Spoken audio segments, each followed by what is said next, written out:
Warriors, Into the Wild by Erin Hunter. Read by Silver Sunshine. Chapter 9. "I'd go and see the Yellow Fang if I were you," whispered Graypaw, as Longtail strode away. "She doesn't look very happy." Firepaw glanced over at the old she-cat. She was still lying beside the high rock. Graypaw was right. She was glaring at him. "Well, here goes," he mewed. "Wish me luck." "You'll need the whole of StarClan on your side for this one," answered Graypaw. "Call out if you need a hand. If she looks like she's going to get you, I'll sneak up behind her and whack her on the head with a stiff rabbit." Firepaw purred with amusement and trotted off toward Yellow Fang. His cheerfulness quickly evaporated as he neared the injured queen. The old cat was clearly in a terrible mood. She hissed a warning and showed her teeth. "Stop right there, kitty pet." Firepaw sighed. It seemed he was in for a fight. He was still hungry and beginning to feel tired. He longed to curl up in his nest for an afternoon nap. The last thing he wanted was to argue with this pitiful clump of fur and teeth. "You can call me what you like," he mewed wearily. "I'm just following Blue Star's orders." "You are a kitty pet, though, aren't you?" Yellow Fang wheezed. She's tired, too, Firepaw thought. There was far less fire in her voice, although her spite was strong as ever. "I used to live with two legs when I was a kitten," Firepaw replied calmly. "Your mother a kitty pet? Your father a kitty pet?" "Yes, they were." Firepaw looked down at the ground, feeling resentment burn inside him. It was bad enough that members of his own clan still viewed him as an outsider. He certainly didn't have to answer to this foul-tempered prisoner. Yellow Fang seemed to take his silence as an invitation to go on. "Kitty pet blood is not the same as warrior blood. Why don't you run home to your two legs now instead of looking after me? It's humiliating being fussed over by a low-born cat like you." Firepaw's patience ran out. He snarled, "You'd still feel humiliated if I were a warrior born. You'd feel ashamed whether I was a precious she-cat from your own clan or a wretched two-leg that had picked you up off the ground." He lashed his tail from side to side. "It's the fact that you need to rely on any cat that you find so humiliating." Yellow Fang stared at him, her orange eyes very wide. Firepaw carried on fiercely. "You're just going to have to get used to being cared for until you're well enough to look after yourself, you spiteful old bone bag." He stopped as Yellow Fang began to make a low, harsh wheezing sound. Alarmed, Firepaw took a step toward her. The she-cat was trembling all over, and her eyes had narrowed into tiny slits. Was she having some kind of fit? "Look, I didn't mean," he began, before he suddenly realized that she was laughing. She mewed, a purr rumbling up from deep inside her chest. Firepaw didn't know what to do. "You have spirit, kitty pet," Yellow Fang croaked, stopping at last. "Now, I'm tired and my leg hurts. I need sleep and something to put on this wound. Go find that pretty little medicine cat of yours and ask her for some herbs. I think you'll find a goldenrod poultice will help. And while you're at it, I wouldn't mind a few poppy seeds to chew on. The pain is killing me." Stunned by her change of mood, Firepaw turned quickly and sprinted toward Spotted Leaf's den. He had never been in this part of the camp before. With his ears pricked, he padded through the cool green tunnel of ferns that led into a small grassy clearing. A tall rock stood at one side, split down the middle by a crack wide enough for a cat to make its den inside. Out of this opening trotted Spotted Leaf. As always, she looked bright-eyed and friendly, her dappled coat gleaming with 100 shades of amber and brown. Firepaw shyly mewed a greeting and reeled off Yellow Fang's list of herbs and seeds. "I've got most of those in my den," replied Spotted Leaf. "I'll fetch some marigold leaves, too. If she dresses her wound with that, it'll keep off any infection. Wait here." Thanks, Firepaw mewed, as the medicine cat disappeared back into her den. He strained his eyes, trying to catch a glimpse of her inside, but the den was too dark to see anything. He could only hear the sound of rustling and the smell of heady scents of unfamiliar herbs.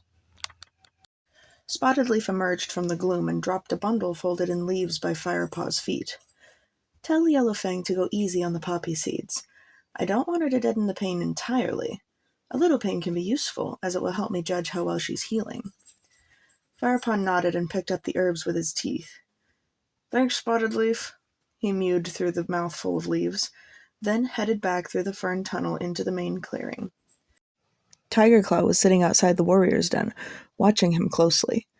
As Firepaw trotted over to Yellowfang, carrying the herbs, he could feel the amber-eyed stare burning the fur on the back of his neck. He turned his head and looked at Tigerclaw curiously. The warrior narrowed his eyes and looked away. Firepaw dropped the bundle beside Yellowfang. Good, she meowed. Now before you leave me in peace, find me something to eat. I'm starving. The sun had risen 3 times since Yellowfang had entered the camp. Firepaw woke early and nudged Greypaw, who was still asleep beside him, his nose tucked under his thick tail. Wake up, Firepaw mewed, or you'll be late for training. Greypaw lifted his head sleepily and growled in reluctant agreement. Firepaw prodded Ravenpaw. The black cat opened his eyes immediately and leapt to his feet. What is it? He mewed, looking around wildly. Calm down, Ravenpaw. It's time for training soon, Firepaw soothed. Dustpaw and Sandpaw began to stir too in their mossy nests on the far side den. Firepaw stood up and pushed his way out of the ferns. The morning was warm. Firepaw could see a deep blue sky through the leaves and branches that overhung the camp. Today, however, a heavy dew glistened on the ferns and fronds and sparkled on the grass. Firepaw sniffed the air. Greenleaf was drawing to a close, and soon it would start to feel colder. He lay down and rolled in the earth beside the tree stump, stretching his legs and tipping his head back to rub it on the cool ground. Then he flipped over onto his side and looked across the clearing to see if Yellowfang was awake yet. She'd been given a resting place at the other end of the fallen tree where the elders gathered to eat. Her nest lay tucked against its mossy trunk, out of hearing of the elders, but in full view of the warrior's den across the clearing. Firepaw could see a mound of pale gray fur, rising and falling in time to the gentle rumble of her sleep. Greypaw trotted out of the den behind him, followed by Sandpaw and Dustpaw. Ravenpaw appeared last, with a nervous glance around the clearing before he emerged fully into the open. Another day looking after that mangy old flea bag, eh, Firepaw? Mewed Dustpaw. I bet you wish you were out training with us. Firepaw sat up and shook the dust from his fur. He wasn't going to let himself get annoyed by Dustpaw's taunts. Don't worry, Firepaw, murmured Greypaw. Bluestar will have you back in training before long. Perhaps she thinks a kitty pet is better off staying in camp, tending to the sick, mewed Sandpaw rudely, tossing her sleek ginger head and throwing him a scornful look. Firepaw decided to ignore her barbed comments. What is Whitestorm teaching you today, Sandpaw? He mewed. We're doing battle training today. He's going to teach me how a real warrior fights, Sandpaw replied proudly. Lionheart's taking me to the Great Sycamore, mewed Greypaw, to practice my climbing. I'd best go. He'll be waiting. I'll come with you to the top of the ravine, mewed Firepaw. I have to catch breakfast for Yellowfang. Coming, Ravenpaw? Tigerclaw must have something planned for you. Ravenpaw sighed and nodded, then followed Greypaw and Firepaw as they trotted out of the camp. Even though his injury was completely healed, he still seemed to have little enthusiasm for warrior training. Here, mewed Firepaw. He dropped a large mouse and a chaffinch onto the ground beside Yellowfang. About time, she growled. The she-cat had still been sleeping when Firepaw had entered the camp after his hunting trip. but the smell of fresh kill must have woken her, for now she had pulled herself into a sitting position. She dropped her head and hungrily gulped down Firepaw's offerings. She had developed a massive appetite as her strength returned.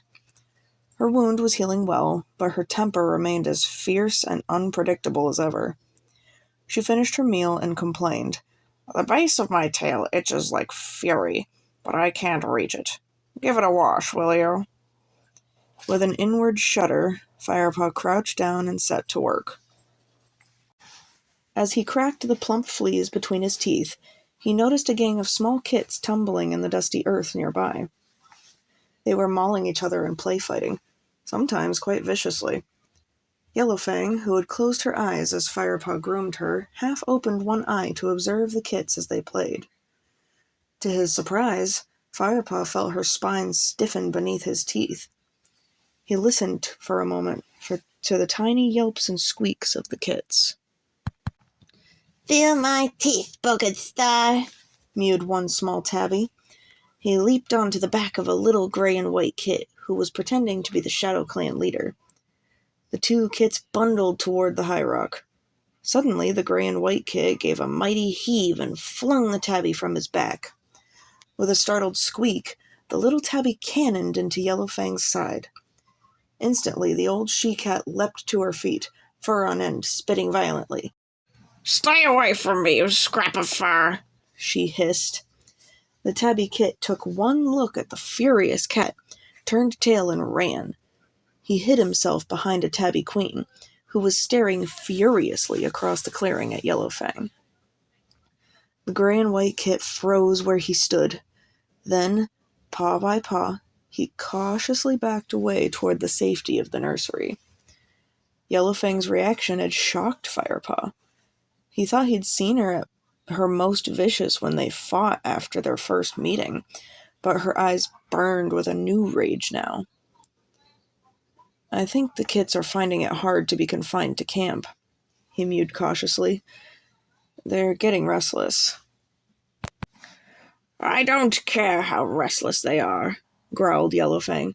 "Just keep them away from me." "Don't you like kits?" Firepaw asked, curious in spite of himself. "Did you never have kits of your own?" "Don't you know the medicine cats don't have kits?" hissed Yellowfang furiously. "But I heard you were a warrior before that," Firepaw ventured. "I have no kits." Yellowfang spat. She snatched her tail away from him and sat up. "Anyway," her voice suddenly lowered. She sounded almost wistful. "Accidents seem to happen to kits when I'm around them." Her orange eyes clouded with emotion. She laid her chin flat on her forepaws and stared ahead. Firepaw watched her shoulders sink as she released a long, silent sigh. Firepaw looked at her curiously. What could she mean? Was the old she-cat being serious? It was hard to tell. Yellowfang seemed to swing from mood to mood so quickly. He shrugged to himself and went on with the grooming. "There are a couple of ticks I couldn't pull out," he told her when he had finished. "I should hope you didn't even try, you idiot," snapped Yellowfang. "I don't want any tick heads embedded in my rear, thank you very much. Ask Spottedly for a little mouse bile to rub on them. A splash of that in their breathing holes, and they'll soon loosen their grip." "I'll get some now," Firepaw offered. He was glad of a chance to get away from the grumpy cat for a while. And it was certainly no hardship to go and see Spotted Leaf again. He walked toward the fern tunnel. Cats crossed the clearing around him, carrying sticks and twigs in their teeth. While he had been grooming Yellowfang, the camp had grown active. It had been like this every day since Blue Star had announced WindClan's disappearance. The queens were weaving twigs and leaves into a dense green wall around the sides of the nursery, making sure that the narrow entrance was the only way in and out of the bramble patch. Other cats were working at the edges of the camp, filling in any spaces with thick undergrowth. Even the elders were busy, scraping out a hole in the ground. Warriors filed steadily past, piling pieces of fresh kill beside them, ready to be stored inside the newly dug hole. There was an air of quiet concentration, a determination to make the clan as secure and well-supplied as possible. If ShadowClan made a move on their territory, ThunderClan would shelter inside the camp. They would not let themselves be driven from their hunting grounds as easily as WindClan had been. Darkstripe, Longtail, Willowpelt, and Dustpaw were waiting silently at the camp entrance. Their eyes were fixed on the opening to the gorse tunnel. A patrol was just returning, dusty and paw-sore. As soon as the warriors entered the camp, Darkstripe and his companions approached and exchanged words with them. Then they slipped quickly out of camp.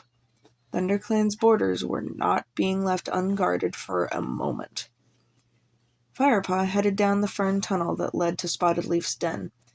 As he entered the clearing, he could see Spotted Leaf was preparing some sweet-smelling herbs.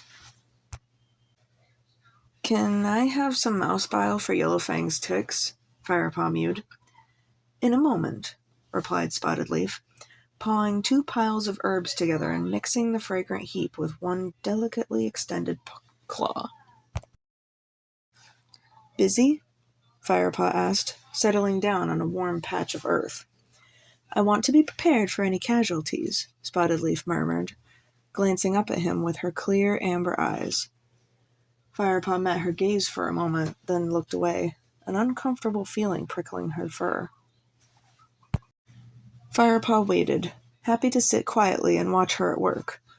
"Right," she mewed at last. "What is it you wanted? Mouse bile?"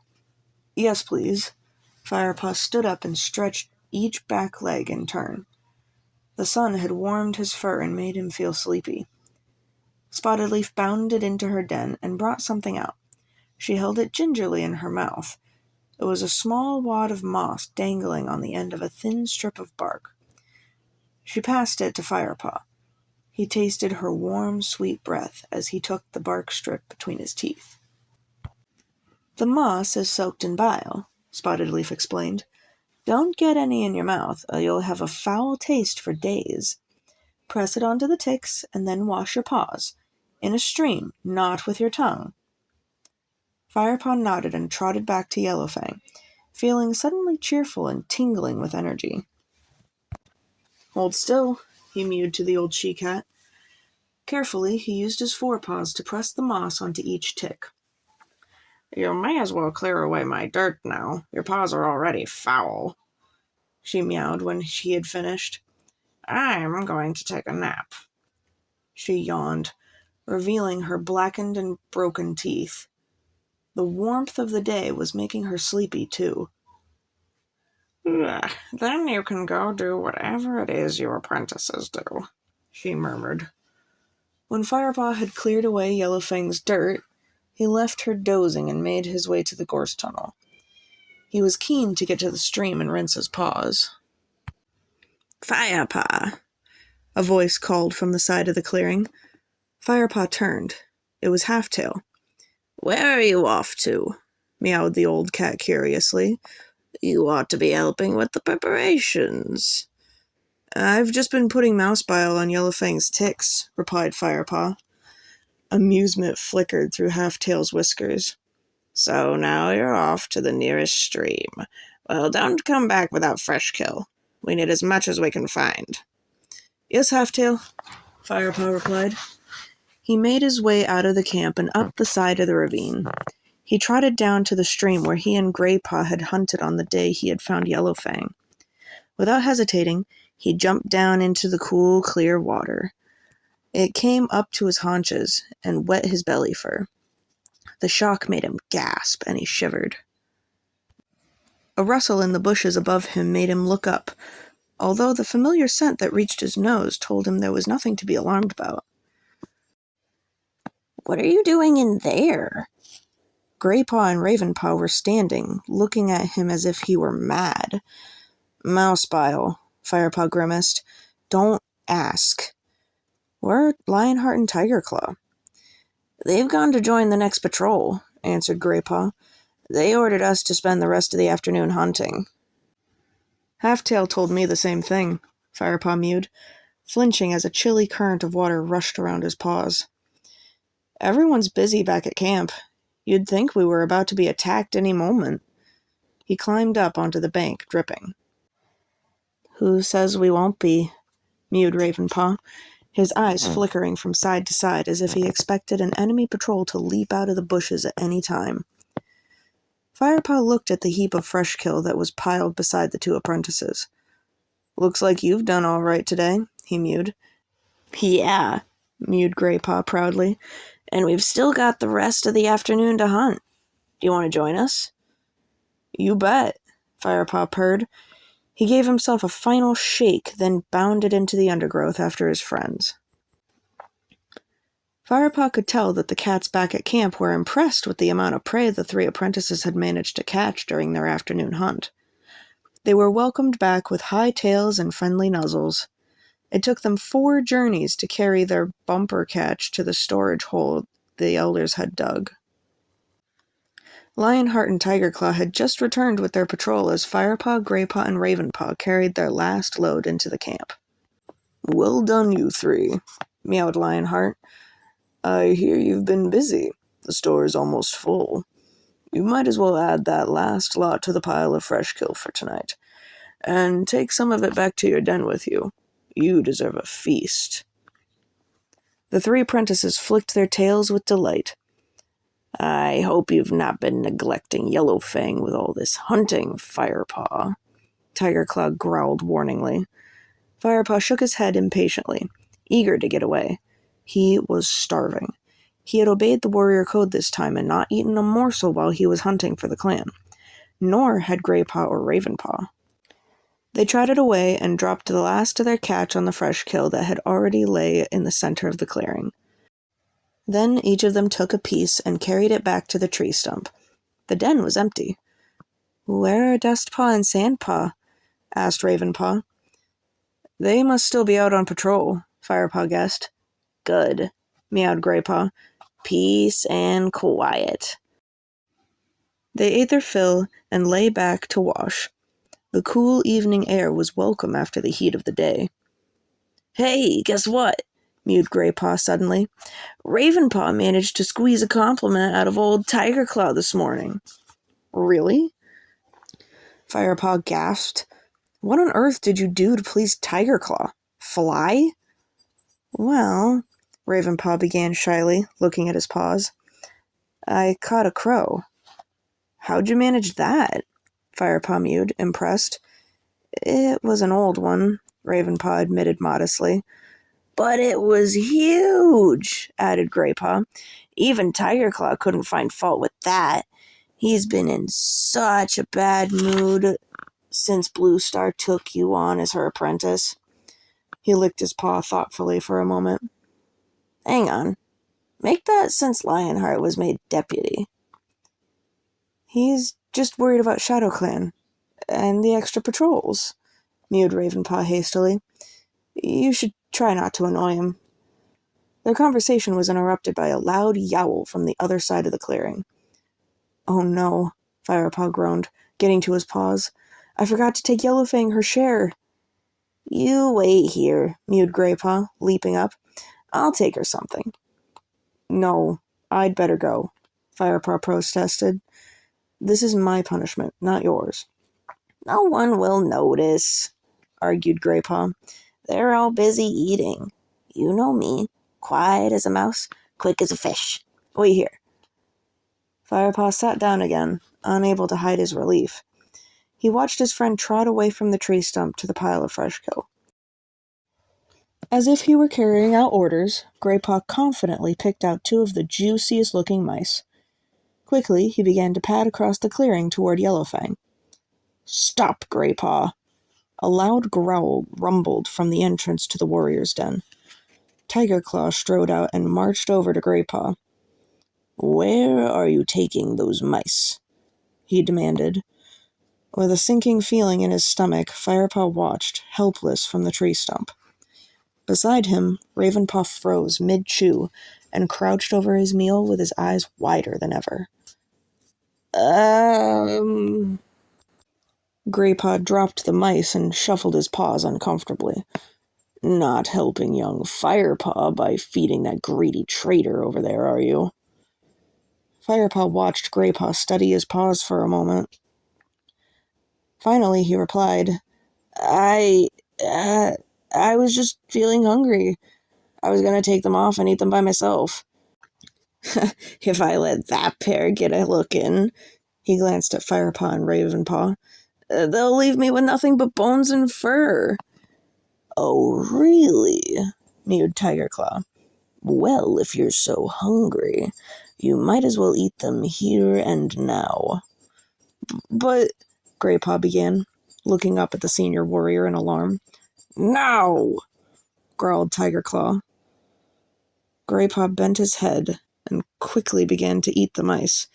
He demolished the first one in a couple of bites and swallowed it quickly. The second mouse took longer for him to eat. Firepaw thought he'd never manage to swallow it, and his own stomach clenched in sympathy. But eventually, Greypaw gave a final, difficult gulp, and the last bit of mouth disappeared. Better now? Asked Tigerclaw, his voice smooth with mock sympathy. Much, Greypaw replied, stifling a burp. Good. Tigerclaw stalked off again, back to his den. Greypaw slunk uncomfortably back to Firepaw and Ravenpaw. Thanks, Greypaw, Firepaw mewed gratefully, nudging his friend's soft fur. That was quick thinking. The noise of Yellowfang's yowl rose into the air once more. Firepaw sighed and got to his paws. He would make sure he took her enough to see her through the night. He wanted to turn in early. His stomach was full and his paws were tired. Are you okay, Greypaw? He asked as he turned to leave. Moaned Greypaw. He was hunched into a low crouch, squinting with pain. I've eaten too much.